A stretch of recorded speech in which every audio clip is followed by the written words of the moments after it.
오늘 본 말씀은 마태복음 19장 16절에서 22절까지 본문으로 해서 한 청년의 질문이라는 제목으로 우리가 말씀을 묵상하도록 하겠습니다. 한 절씩 교대로 교독을 하도록 하겠습니다. 어떤 사람이 주께 와서 이르되 선생님이여 내가 무슨 선한 일을 하여야 영생을 얻으리이까?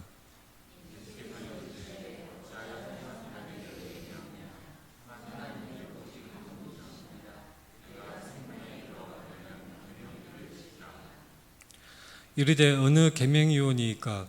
예수께서 이르시되 살인하지 말라, 간음하지 말라, 도둑질하지 말라, 거짓 증언하지 말라.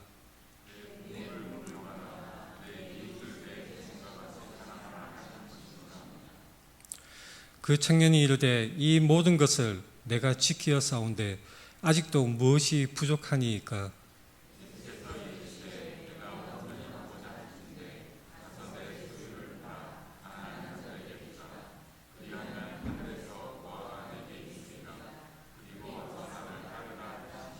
같이 읽겠습니다. 그 청년이 재물이 많음으로 이 말씀을 듣고 근심하며 가니라. 아멘. 우리 앞뒤 좌우로 돌아오면서 인사하겠습니다. 사랑합니다. 축복합니다. 사랑하고 축복합니다. 요즘 코로나가 많이 유행하고 있다고 하는데 우리 모두 다 건강하게 코로나 조심하고 건강에 유의하시길 바랍니다. 제 친구 중에 아주 친한 친구가 있었습니다. 온 집안 식구가 열렬한 불교 신자였고, 그 친구 집에 놀러 가면 방 한 칸에 이제 커다란 불상이 놓여져 있고, 이 향이 늘 피어져 있는 그런 집이었습니다. 그래서 그 친구 부친은 이제 유리 공장을 운영하는 일을 하셨는데, 그 절에 굉장히 열심히 다니시다가 어느 날 신통력을 받았습니다. 그래서 유리 공장을 다 처분하고 저기 진주 어디에 암자를 하나 사서 주지 스님이 되셨습니다. 그래서 전국에서 많은 사람들이 몰려들고 있었다고 합니다.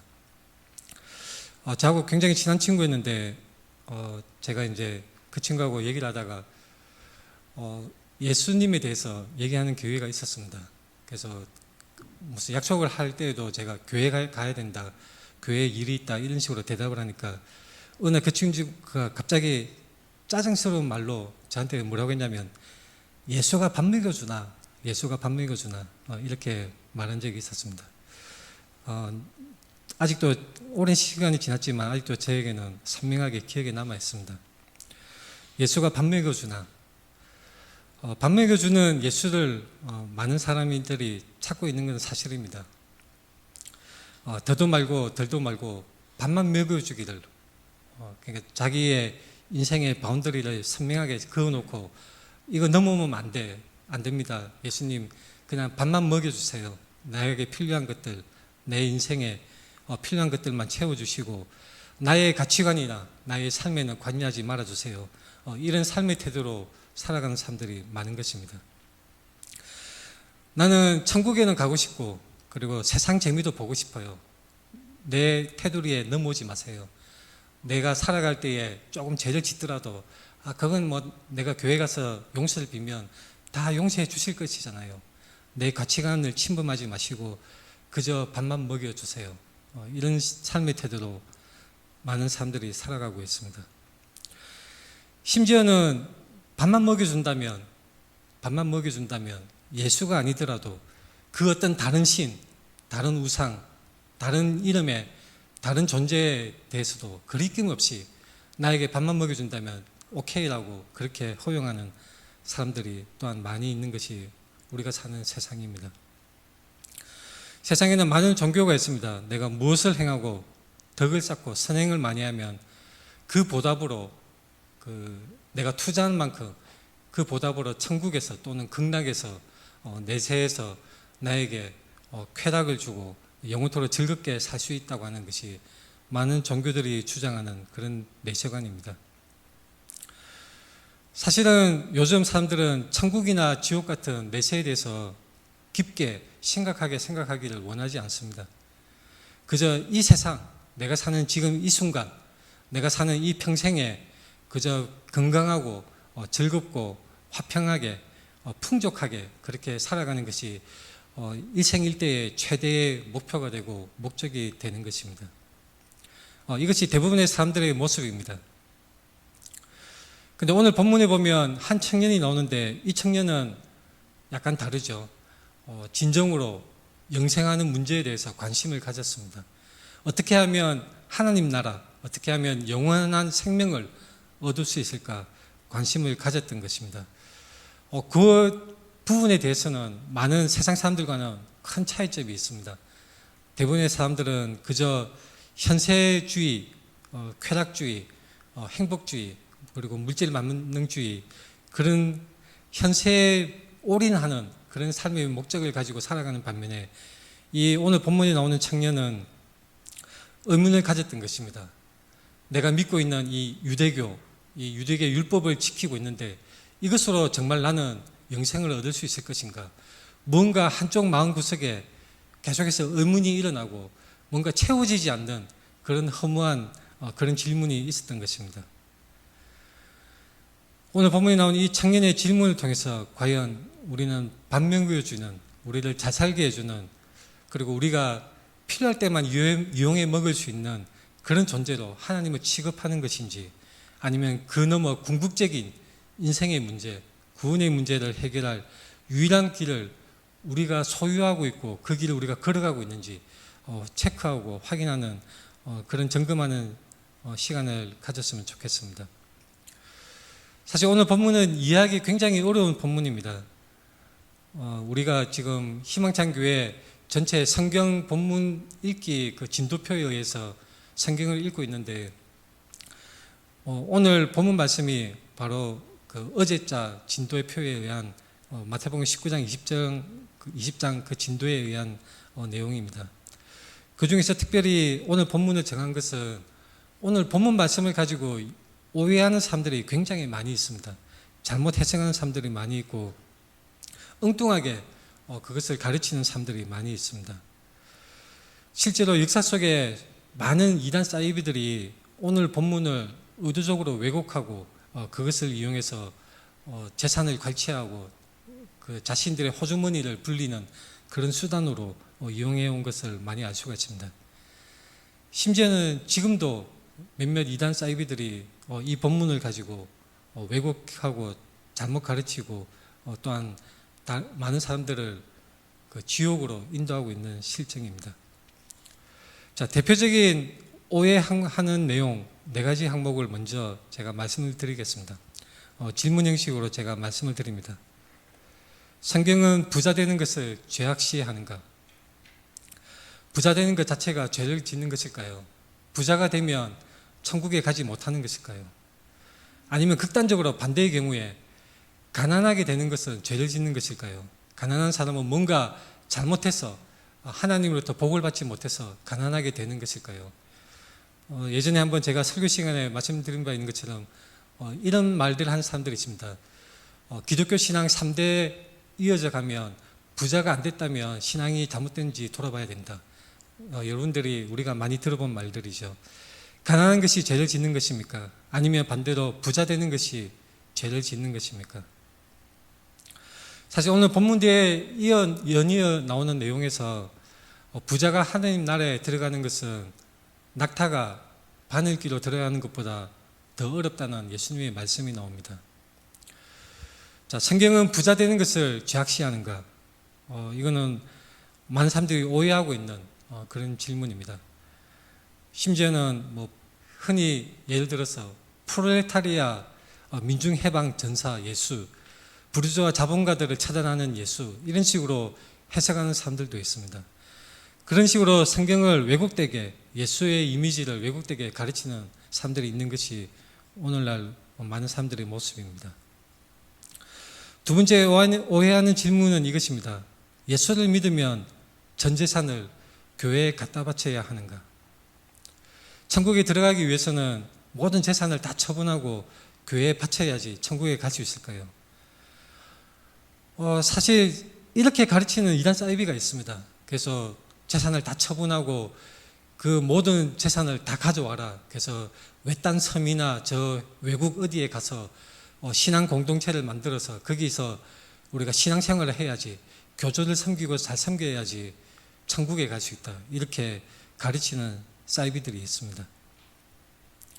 그런 사이비들은 사람들을 재산을 다 처분하게 해서 재산을 착복하고, 그리고 사람들을 눈과 귀를 다 이 미디어를 접하지 못하도록 근절시켜 놓고 중노동을 시킵니다. 그래서 거기서 나오는 수익을 교수 호주머니로 다 삼키고 겨우 입에 풀칠할 정도만 양식을 주는 그런 사이비들이 실제로 있습니다. 저 해외 어디 섬에도 가 있고 남미 어디에도 가 있고 우리나라 어디에 시골에도 그런 신앙의 공동체, 사이비 공동체가 건설되어 있고 많은 사람들이 거기에 미혹되어서 살아가고 있습니다. 세 번째 질문은 이것입니다. 예수는 선하지 않은가? 예수는 선하지 않은가? 그렇다면 악한 사람인가? 그리고 예수님은 결과적으로 하나님의 아들이 아닌 것인가? 예수는 참 하나님이 아닌 것인가? 실제로 예수님의 신성을 부정하는 많은 이단들이 오늘 본문 구절을 왜곡하고 이용하고 있습니다. 이 본문 구절이 인용을 하면서 봐라, 예수님은 자기가 선하지 않다고 했지 않느냐, 이렇게 증빙으로 내미는 것이 이단들의 수작입니다. 정말로 오늘 본문이 예수 그리스도의 참 하나님이심, 예수 그리스도의 신성을 부정하는 내용일까요? 오늘 한번 곰곰이 생각해 보시기 바랍니다. 자, 네 번째 질문은 이것입니다. 천국 가는 구원받는 조건이 선한 행위를 행하는 것인가? 유대 랍비가 세어보기를 계명이 총 613가지가 있다고 어느 유명한 랍비가 말한 적이 있습니다. 계명을 다 지켜야지 천국에 갈 수 있는가? 구원받기 위해서, 천국에 가기 위해서는 모든 계명을 다 지켜야 하는가? 오늘 본문을 얼핏 읽으면 마치 그런 것 같기도 하다라는 생각이 드는 것이 많은 사람들이 오해하는 부분이죠. 행위를 통해서 구원을 받는다는 것, 이것이 이른바 행위 구원론입니다. 과연 오늘 본문이 행위 구원론을 지지하고 있을까요? 행위를 통해서, 선행을 함으로 인해서 천국에 갈 수 있다는 그런 가르침을 예수님이 펼치셨을까요? 자, 제가 이 띄워놓은 네 가지 질문에 대해서 어떻게 생각하십니까? 우리가 성경 본문의 그 진도에 따라서 본문을 다 읽어봤는데, 자, 오늘 본문의 내용에 대해서 이 네 가지 질문에 대해서 여러분들은 어떻게 생각을 하시는 것입니까? 자, 모두 아닙니다. 절대 아닙니다. 만약에 이것을 예라고 답하는 사람이 있다면 성경을 아주 잘못 알고 있는 것이고 이단들의 주장에 그대로 동조하는 것입니다. 오늘 본문은 굉장히 중요한 말씀입니다. 굉장히 중요한 말씀입니다. 이 오늘 본문은 이 마태복음뿐만 아니라 마가복음, 누가복음에도 동일한 내용이 나와 있습니다. 오늘 본문 19장 16절에서 22절 내용이 마가복음에는 10장 10절에서 22절, 누가복음 18장 18절에서 23절 내용에 동일한 내용이 나오고 있습니다. 이 동일한 내용들의 그 복음서, 이 공강복음들의 내용을 보면, 종합해서 보면 이 오늘 본문에 나오는 청년은 어떤 사람이었냐면 젊었습니다. 청년입니다. 젊었고 또한 부자였다는 것을 알 수가 있습니다. 그리고 관리였습니다. 관리. 이 관리라는 것이 유대 지역의, 유대 공동체의 어떤 관리였는지, 종교적인 공동체의 관리였는지, 아니면 로마 제국에서 한 자리를 차지하고 있는 것인지는 우리가 정확하게 알 수가 없습니다. 하지만 분명한 사실은 이 청년은 젊었고 굉장한 부자였고 또한 관리로 그 일을 하고 있는 사람이었다는 사실입니다. 지금이야 많은 사람들이 대박을 치는 경우가 많이 있죠. 장사를 한다든지 사업을 해서 아메리칸 드림, 흔히 얘기하는 것처럼 뭔가 큰 사업을 자수성가해서 큰 부자가 되는 그런 경우가 많이 있습니다. 또한 그런 경우가 많이 있는 사회가 비교적 공정한 사회이고 바람직한 사회라고 할 수가 있겠죠. 경제가 대물림되지 않고 자신의 그런 고유한 노력과 그런 이런 노동을 통해서 부를 쌓을 수 있다는 것 자체가 건전한 사회의 한 지표라고 우리가 해석을 할 수가 있습니다. 하지만 예수님 시대의 이 고대 사회에서는 그런 게 굉장히 힘듭니다. 굉장히 그 노예 제도도 있었고 여러 가지 척박한 경제 환경과 그리고 지금처럼 미디어가 발달해서 널리 알려질 수 있는 수단이 전무했던 그 고대 사회에서는 자수성가해서 부자 되기가 굉장히 어려운 그런 환경이었습니다. 그래서 많은 신학자들은 해석하기를 이 청년은, 오늘 본문에 나오는 청년은 부자라고 했는데 사실 이 청년이 젊어서 부자가 된 것은 자신의 힘으로 된 것이 아니라 아마도 거의 99% 가능성으로 이 청년은 아마도 부를 물려받은 자수성가가 아닌 부모로부터 물려받은 그런 부자였을 거라고 신학자들은 해석을 하고 있습니다. 자수성가했던 간에 물려받았던 간에 아무튼 이 청년은 굉장한 재산을 가진 사람이었습니다. 하나도 세상적으로는 부족한 것이 없는 요즘 말로 하자면 엄친아에 해당하는 인물입니다. 종교적으로도 나무랄 데 없고 그리고 물질적으로 아주 풍족하고 나이도 젊고 아주 반듯한 그런 청년이라고 볼 수가 있는 것입니다. 엄친아이죠. 또한 이 사람은 어떤 사람이냐면 아주 예의 바르고 공손한 사람이었습니다. 다른 성경에 보면 무릎 꿇고 예수님께 나와서 질문하는 그 장면이 나옵니다. 마가복음 10장 17절 말씀에 보면 그 장면이 나옵니다. 한 사람이 달려와서 꿇어 앉아 묻자오되 선한 선생님이여 내가 무엇을 하여야 영생을 얻으리이까. 제가 세 가지 성경을 다 띄워놨습니다. 마태복음, 마가복음, 누가복음. 표현이 약간씩 다르지만 종합해서 보자면 이 부자 청년은 예수님께 달려와서 아주 공손한 태도로 예수님께 질문을 했던 것입니다. 선한 선생님이여 내가 무엇을 하여야 영생을 얻으리이까. 자, 우리는 캐치하지 못하지만 당시 유대 문화는 어떤 것이 있었냐면 처음에 대화를 나눌 때에 상대방을 높이는 그 은사를 시작을 합니다. 상대방의 어떤 명예나 공덕을 기리는 그런 인사말을 먼저 함으로 인해서 상대방이 또한 그 보답으로 나에게 좋은 말로 돌려주는 것이 유대 대화법입니다. 자, 이 청년은 공손하게 꿇어 앉아서 예수님께 선한 선생님이 하고 아주 존칭하는 의미로 얘기를 시작을 합니다. 자, 그러면 예수님은 어떻게 해야 됩니까? 당연히 훌륭한 청년, 아주 예의도 바르고 내가 반듯하게 살아온 것을 알 수 있거나 아주 좋은 말로 되돌려서 답하는 게 당시 유대 문화라고 볼 수가 있습니다. 하지만 뜻밖에도 예수님은 이상한 대답을 하시는 것이죠. 이상한 대답을 하십니다. 이 청년은 그저 어떻게 하면 영생을 얻을까? 어떻게 하면 하늘나라에, 하나님 나라에 들어갈 수 있을까? 내가 무슨 선한 일 하여 영생을 얻으리까? 그렇게 물었던 것입니다. 근데 예수님은 왜 나에게 선한 분이라고 하느냐? 하나님만이 선한 분이다라고 아주 어떻게 보면 매몰차고 어떻게 보면 그 예절에 어긋나는 대답을 하시는 것을 볼 수가 있습니다. 왜 이 청년은 예수님에게 와서 선한 일을 내가 무슨 선한 일을 하여야 영생을 얻으리까 하고 질문을 했을까요? 이 청년은 그 율법에 대해서 잘 알았음에 틀림없습니다. 어려서부터 잘 교육을 받았고 종교적인 그런 신앙생활을 했음에 틀림없는 것입니다. 또한 이 청년은 아마도 선한 일을 해야지 영생을 받는다는 가르침을 받았을 것입니다.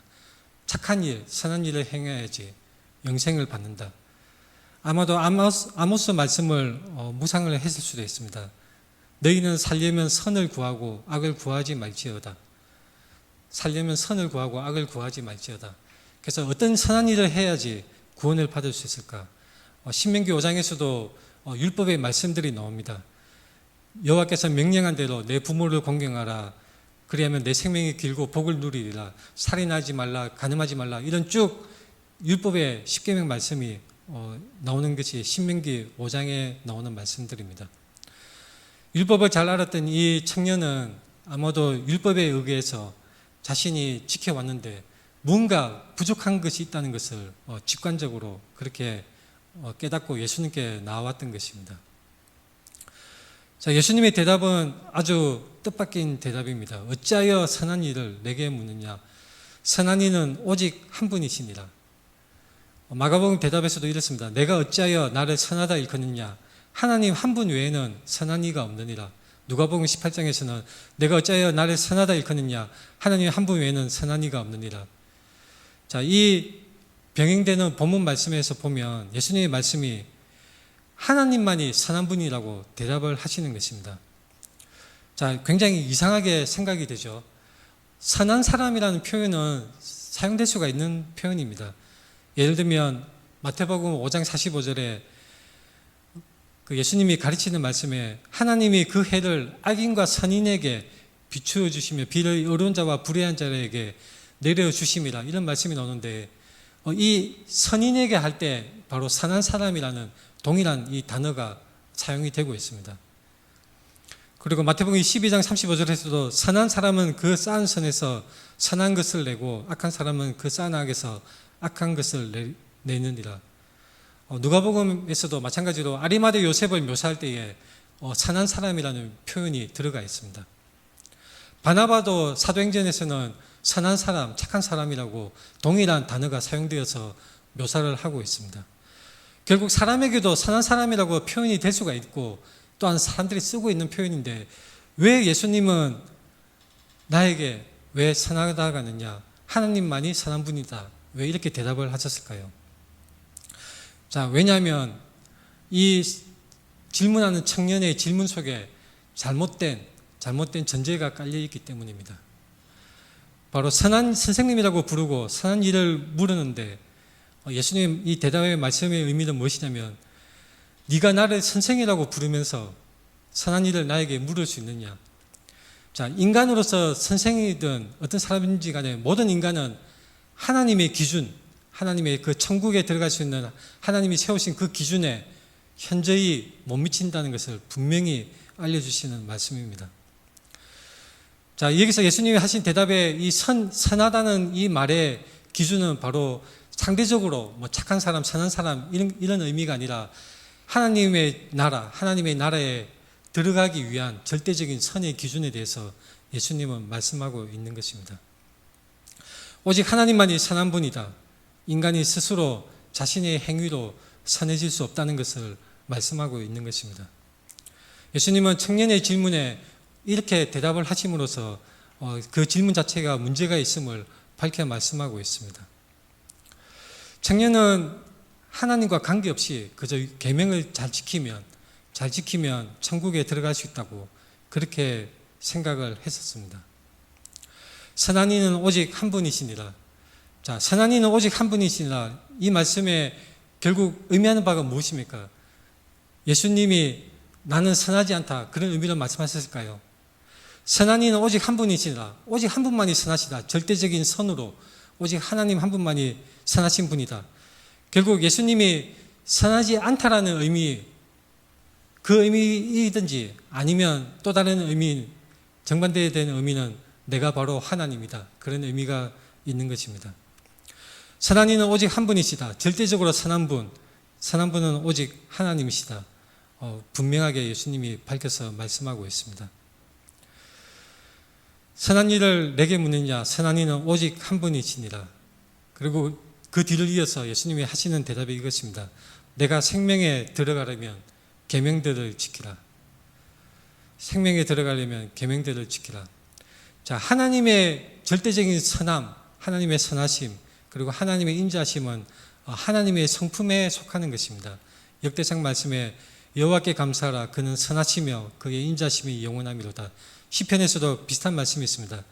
할렐루야 여호와께 감사하라. 그는 선하시며 그의 인자심이 영원하미로다. 선하시고 인자심은 하나님의 성품이시고 또한 그분의 기준에 만족하는 사람만이 천국에 들어갈 수가 있습니다. 구원의 문제에 있어서 바로 구원의 그 기준은 하나님이 세우신 것입니다. 자, 이 청년은 예수 그리스도에 대해서 그냥 선생으로 인식을 했습니다. 그래서 한 사람으로, 한 인간으로 단순히 생각해서 선한 선생님이여 라고 불렀습니다. 그럴 때 예수님은 왜 선하다고 나를 일컫느냐? 오직 선한 분은 하나님이시다. 구원의 기준, 구원의 합당한 선함의 기준은 바로 하나님의 세우신 기준이라는 것을 분명히 말씀하는 것입니다. 그래서 어느 계명을 지켜야 되는지 물었을 때 예수님께서 대답하시는 것이 이것입니다. 예수께서 이르시되 살인하지 말라, 간음하지 말라, 도둑질하지 말라, 거짓 증언하지 말라, 내 부모를 공경하라, 내 이웃을 내 자신과 같이 사랑하라 하신 것이라. 자, 가만히 살펴보면 자, 우리가 아는 십계명에는 하나님을 향한 계명이 있습니다. 하나님에 대해서 계명들이 쭉 나와 있는데 이 예수님이 대답하시는 말씀에는 의도적으로 사람에게 행하는 계명만을 말씀하고 있습니다. 자, 왜냐하면 이 청년은 그저 사람에게 지키는 계명을 그냥 지키기만 하면 천국에 갈 수 있을 것으로 그렇게 기대를 했기 때문입니다. 그 청년이 대답합니다. 20절에 이 모든 것을 내가 지켰다. 내가 지켰는데 아직도 무엇이 부족합니까? 예수님에게 질문을 하는 것이죠. 예수님이 이웃에게 행하는 그 율법을 말씀하실 때에 그 모든 율법을 다 지켰다라고 이 청년은 자신만만하게 대답을 합니다. 우리가 천국에 어떻게 하면 들어갈 수 있습니까? 조금도 부족함이 없이 하나님의 기준에 합당해야지 들어갈 수가 있습니다. 우리가 그것을 어떻게 알 수 있냐면 마태복음 5장 20절에 보면 알 수가 있습니다. 너희 의가 서기관과 바리새인보다 더 낫지 못하면 결코 천국에 들어가지 못하리라. 너무나도 무서운, 아주 무서운 말씀이죠. 천국에 들어갈 수 있는 사람이 누가 있겠습니까? 서기관과 바리새인보다 더 의로운 사람, 그런 사람이 누가 있겠습니까? 심지어는 48절에 이렇게 말씀합니다. 그러므로 하늘에 계신 너희 아버지의 온전하심과 같이 너희도 온전하라. 너무나 천국에 들어가기가 어려운 그런 조건을 예수님은 밝혀서 말씀하고 있습니다. 자, 이것으로 우리가 알 수 있는 것은 무엇입니까? 선한 행위, 계명을 지키는 것만으로는 결코 천국의 문턱을 넘을 수 없다는 것입니다. 천국의 문턱을 결코 넘을 수 없습니다. 아무리 착하고 계명을 지킨다 한들 사람의 행위로는 천국의 문을 넘을 수가 없는 것입니다. 어떻게 하면 온전할 수 있습니까? 예수님은 청년에게 이렇게 대답하십니다. 네가 온전하고자 할진대 가서 내 소유를 팔아 가난한 자들에게 주라. 그리하면 하늘에서 보화가 내게 있으리라. 그리고 와서 나를 따르라. 자, 네 소유를 팔아 가난한 자들에게 주라. 이 청년은 율법을 다 지켰다고 생각을 했습니다. 이웃에게 행하는 모든 것들, 살인하지 않고 간음하지 않고 도둑질하지 않고 이런 율법들을 다 지켰다고 생각을 했는데 예수님은 오히려 네가 온전하고자 할진대 너의 재산을 다 처분해서 나누어주고 와서 나를 따르라 이렇게 말씀을 하는 것입니다. 자, 이 나를 따르라 하는 말씀은 이 청년이 행해야 되는 선행의 여러 가지 일들 중에 그 중에 한 가지가 아닙니다. 이것은 나를 따르라는 것은 바로 결론적인 예수님이 말씀하신 조건적인 것입니다. 선행의 하나로 또 하나의 해야 할 일이 아니라 바로 궁극적인 근본적인 삶의 변화가 필요한 것을 예수님은 말씀하고 있습니다. 전적으로 예수님과 나와의 관계가 새로워져야 된다는 것을 말씀하고 있는 것입니다. 이 청년은 재물을 아주 소중히 여겼습니다. 자기가 가진 재산, 자기가 물려받은 재산을 굉장히 귀하게 생각을 했던 것입니다. 그런데 오히려 예수님은 이렇게 가르치셨습니다. 마태복음 6장에서 한 사람이 두 주인을 섬기지 못할 것인데 하나는 중히 여기고 또 하나를 경히 여긴다. 그러므로 너희가 하나님과 재물을 겸하여 섬기지 못할 것이다 라고 예수님이 마태복음 6장에서 말씀하신 적이 있습니다. 자, 재물 자체가 죄가 되는 것이 아니죠. 그러나 그 재물이 우리의 신앙을 가로막는 방해물이 될 수가 있습니다. 하나님과 우리의 관계를 방해하는 장애물이 될 수가 있는 것입니다. 자, 이 청년의 경우에도 마찬가지였습니다. 이 청년은 재물이 많음으로 이 말씀을 듣고 근심하며 예수님을 떠나고 말았습니다. 자, 재물이 가진 사람은 자신의 그런 안전, 자신의 소유물에 대해서 자신이 뭔가 안전하고 뭔가 이루어낸 것 같은 그런 마음을 가지기 쉽습니다. 잠언 말씀에서도 재물은 그의 견고한 성이라 그가 높은 성벽같이 여기느니라. 재물을 많이 쌓아놓으면 마치 내가 뭔가 안전하고 뭔가 바르게 사는 것 같고 온전하게 하나님의 기준에 합당한 사람인 것처럼 그렇게 착각하기가 쉬운 것입니다. 잠언 18장 12절 말씀처럼 사람의 마음의 교만은 멸망의 선봉이라고 합니다. 자, 부자가 먹을 것을 많이 쌓아두고 다 내 영혼아 내가 먹을 것을 많이 쌓아두시니 이제 평안히 먹고 즐기자. 자, 스스로 나의 인생은 바른 삶이야. 나의 삶은 바르게 가고 있어. 나의 삶은 옳게 가고 있어. 착각하기 쉬운 것이 많은 재물을 쌓은 사람의 그런 착각이 될 수가 있는 것입니다. 이 재물이 청년에게도 그에게 이런 나쁜 영향을 미치고 있는 것입니다. 자, 이런 유형의 사람은 어떤 사람입니까? 구원의 길, 예수님이 그 제시하시는 그 구원의 길에 아주 근접하게 가까이 왔지만 안타깝게도 그것을 넘지 못하고 그 기준에 합당하게 들지 못하고 잠깐 말씀을 받았지만 재물의 유혹에 말씀이 막혀서 결국은 믿음을 떠나고 믿음을 버리는 사람인 것입니다. 정말 안타까운 경우라고 할 수가 있습니다. 마태복음 13장에 나오는 이 경우입니다. 가시 떨기에 뿌려진 씨앗, 말씀을 들으나 세상의 염려와 재물의 유혹에 말씀이 막혀 결실하지 못하는 자, 정말로 안타까운 것입니다. 성경은 결코 재물을, 돈을 죄악시하는 것이 아닙니다. 우리가 경계해야 될 것은 돈을 죄악시해야 되는 것이 아니라 바로 그 돈을 가지고 사랑하는 것이 바로 일만하게 뿌리가 된다고 디모데전서에서는 말씀하고 있습니다. 자, 이 청년은 예수님의 대답을 듣고 그 자기가 가지고 있는 소유물을 아까워하는 그런 마음으로 결국은 예수님과 자기 재산 그 둘 중에 하나를 선택할 때에 결국은 예수님 대신에 자기의 재산을 선택하는 안타까운 경우를 우리가 볼 수가 있습니다. 자, 이때 예수님께서 제자들에게 말씀하십니다. 내가 진실로 너에게 이르노니 부자는 천국에 들어가기가 어려우니라. 낙타가 바늘귀로 들어가는 것이 부자가 하나님 나라에 들어가는 것보다 쉬우니라. 자, 25절에 보면 제자들이 굉장히 놀랍니다. 이 말씀을 듣고 굉장히 놀랍니다. 왜냐하면 당시 사람들, 유대인들의 그 관념 속에는 어떤 사상이 있었냐면 부자는 바로 하나님으로부터 복을 받은 사람이다. 부자는 하나님으로부터 복을 받고 하나님의 은혜를 입은 사람이라고 생각을 했던 것입니다. 신명기 28장의 말씀에 보면 하나님께서 너에게 복을 주사 내 몸의 소생과 가축의 새끼와 토지의 소산을 많게 하시며 하늘의 아름다운 보고를 여시사 내 땅에 때를 따라 비를 내리시고 내 손으로 하는 모든 일에 복을 주시리니 내가 많은 민족에게 꾸어줄지라도 너는 꾸지 아니할 것이요. 이런 말씀이 있습니다. 자, 유대인들은 이 말씀을 잘못 해석을 해서 내가 부자로 재산이 많으면 내가 하나님께로부터 복을 받았구나. 내가 하나님께로부터 은혜를 입었구나. 나의 삶은 바른 삶이야. 나의 삶은 종교적으로 신앙적으로 볼 때에 하나님께로부터 인정을 받는 삶이야 라고 착각을 했던 것입니다. 전도서 말씀에도 착각하기 쉬운 말씀이 있습니다. 전도서 5장 19절에 어떤 사람에게든지 하나님이 재물과 부요를 그에게 주사 능히 누리게 하시며 제 몫을 받아 수고함으로 즐거워하게 하신 것은 하나님의 선물이라.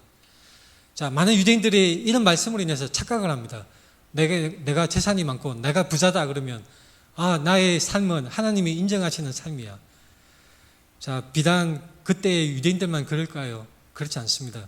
많은 오늘날 살아가고 있는 우리들마저 내가 내 삶에 아무 문제가 없고 내가 건강하고 내가 재산이 많고 풍족하고 자식들도 아무런 말썽을 안 일으키고 평안할 때에 나의 삶은 바른 삶이야 착각하는 경우가 굉장히 많은 것입니다.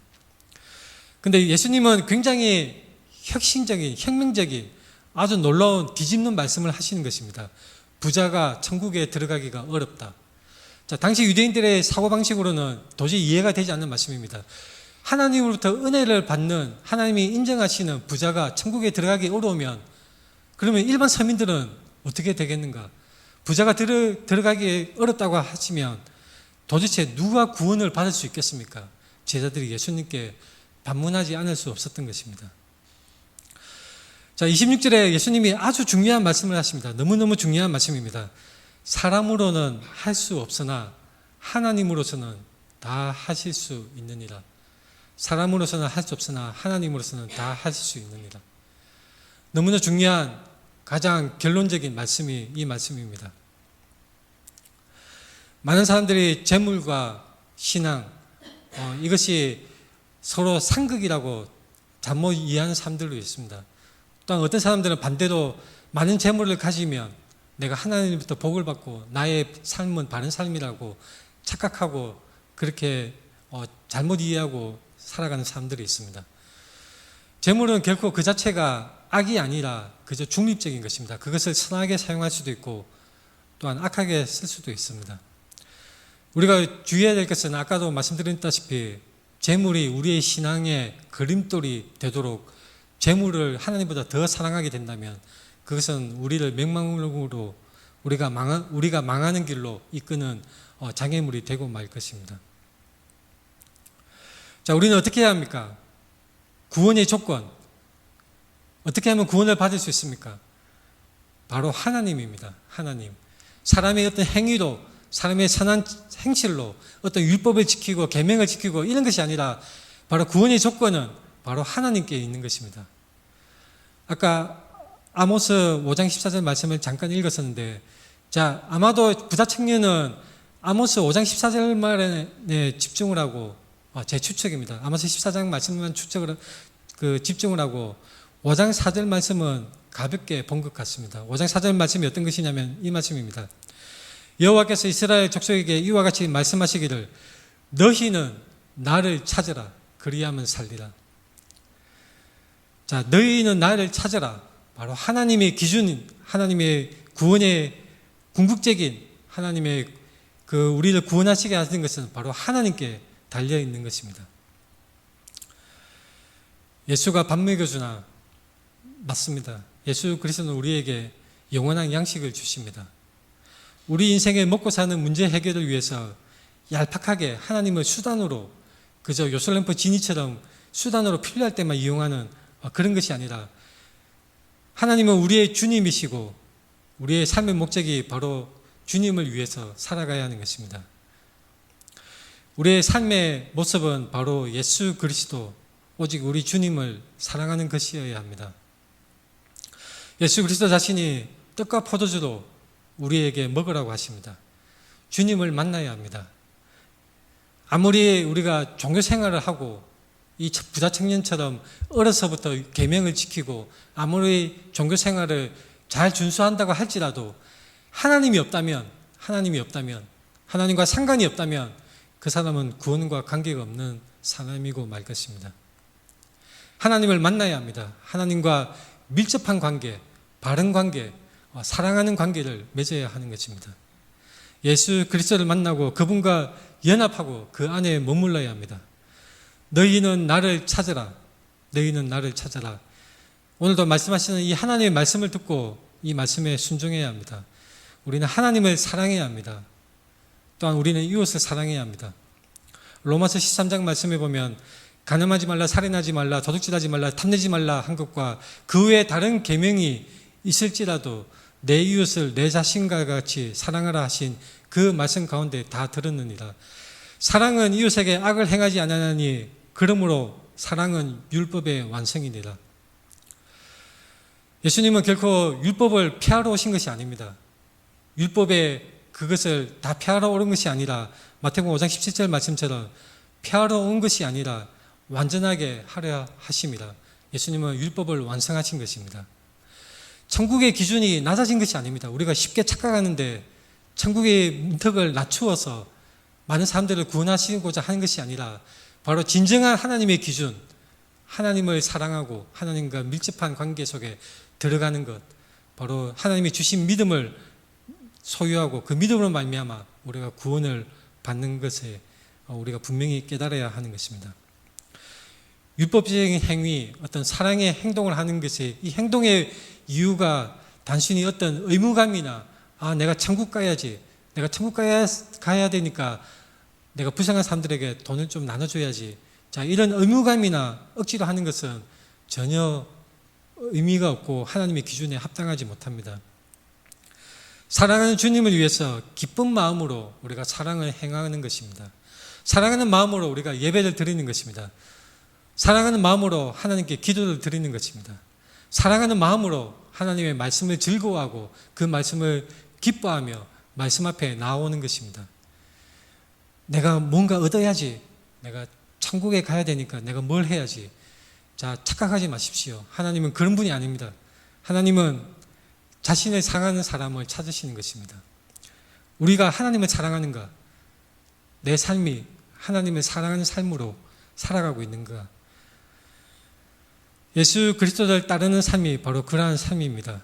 나를 따르라. 이 말씀은 비단 그 부자 청년에게 주시는 말씀뿐만이 아니라 그 당시 예수님의 말씀을 듣는 그 제자들 뿐만 아니라 지금 이 순간에도 이 말씀을 듣는 우리 모두에게, 모든 그리스도인들에게, 그리고 우리 뒤를 따라오는 우리 후손들에게도 똑같이 해당되는 말씀입니다. 예수 그리스도를 따르는 삶, 예수 그리스도를 사랑하는 삶, 그것이 바로 천국에 갈 수 있는 기준에 합당한 삶인 것입니다. 기도드리겠습니다.